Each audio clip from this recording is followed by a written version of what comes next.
मैं जल्दी से पूछा, अगर किसी को मेरे सवाल का जवाब है तो मुझे बताइएगा। आप तो अशोक जी उत्तर प्रदेश के रहने वाले हैं। फतेहपुर में बावनी इमली का नाम सुना आपने? बावनी इमली, फतेहपुर में, उत्तर प्रदेश में। सवाल पूछिए, सवाल बावनी इमली का नाम सुना आपने? नहीं, उसके आगे सवाल पूछिए। नहीं, सवाल में यही सवाल है, बावनी इमली का नाम किसकी? मैंने तो अभी पिछले हफ्ते बावनी इमली के बारे में जाना, मुझे भी नहीं पता था। आप जानते? नहीं जानते। निखिल जी आप जानते हैं बावनी इमली के बारे में? नहीं जानते। अब विजय कौशिक जी आप जानते हैं?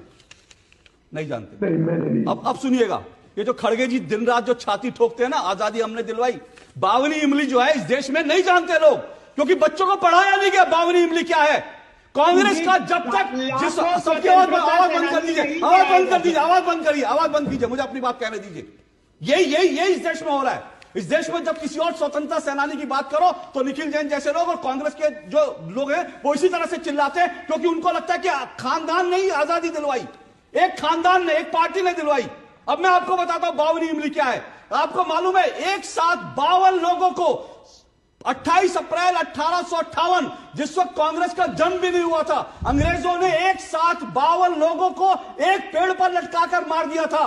स्वतंत्रता सेनानी थे।